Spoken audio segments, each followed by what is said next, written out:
Big Boss season 7 live update ആണ്. Latest ആയിട്ടുള്ള ഒരു പ്രൊമോ വന്നിട്ടുണ്ട്. നാളത്തെ പ്രൊമോ ആണ്. ഫസ്റ്റ് ഡേ തന്നെ പൊരിഞ്ഞ അടി നടക്കാനുള്ള എല്ലാ സാധ്യതയും കാണുന്നുണ്ട്.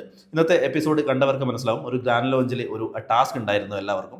ആ ഒരു ടാസ്ക് ഏറ്റവും കുറഞ്ഞ സമയത്തിനുള്ളിൽ ആരാണോ കംപ്ലീറ്റ് ചെയ്തത് അവരായിരിക്കും വിജയി. അപ്പോൾ എല്ലാവരുടെയും എൻട്രിക്ക് ശേഷം ബിഗ് ബോസ് ആ ഒരു വിജയി പ്രഖ്യാപിച്ചു. ഫസ്റ്റ് ആര്യനായിരുന്നു, സെക്കൻഡ് ബിന്നി ആയിരുന്നു, മൂന്നാമത് ഷാനവാസ് ആയിരുന്നു. ഇങ്ങനെയായിരുന്നു ആ ഒരു ഓർഡർ. മാത്രമല്ല ഈ വിജയിച്ചവർക്ക് ബിഗ് ബോസ് ഒരു സ്റ്റാർ കയ്യിൽ കെട്ടാനുള്ള ഒരു സ്റ്റാർ കൂടെ കൊടുത്തു. അതിനുശേഷം ബിഗ് ബോസ് ഇവരുടെ പെട്ടികൾ കൊടുക്കുന്നുണ്ട്. പെട്ടികൾ ഈ 3 പേർക്ക് മാത്രമേ കിട്ടിയിട്ടുള്ളൂ. ബാക്കിയുള്ളവരുടെയും സാധനം പെട്ടികളിൽ ഉണ്ടായിട്ടുണ്ടായിരുന്നില്ല. ഒരു കോമൺ ആയിട്ടുള്ള ഒരു യൂണിഫോം കോഡായിരുന്നു ബിഗ് ബോസ് കൊടുത്തിരുന്നത്. ഇനി ബാക്കിയുള്ളവർക്ക് ഈ ഒരു പെട്ടി കിട്ടണമെങ്കിൽ ഇപ്പോൾ ഉള്ളവരുടെ കയ്യിൽ നിന്ന് ഈ ഒരു സ്റ്റാർ തട്ടിപ്പറിക്കണം അല്ലെങ്കിൽ മോഷ്ടിക്കണം. അങ്ങനെയാണ് ബിഗ് ബോസ് കൊടുത്ത ഒരു നിർദ്ദേശം. അപ്പോൾ ഈ ഒരു ടാസ്കിൽ ആർക്കാണോ ആ ഒരു സ്റ്റാർ നഷ്ടപ്പെടുന്നത് അവരുടെ പെട്ടി ബിഗ് ബോസ് തിരിച്ചെടുക്കും. അങ്ങനെയാണ് ഈ ഒരു സംഭവം. എന്നാലും ഈ ഒരു പ്രമോ വന്നിട്ടുള്ളത് നാളത്തെ ഈ ഒരു ടാസ്കുമായിട്ട് ബന്ധപ്പെട്ട് തന്നെയാണ്. ഒരിഞ്ഞ അടി നടക്കുന്നുണ്ട്. അത്യാവശ്യം ഉന്തും തള്ളും ഒക്കെ നാളത്തെ ഫസ്റ്റ് എപ്പിസോഡിൽ തന്നെ കാണാൻ പറ്റും.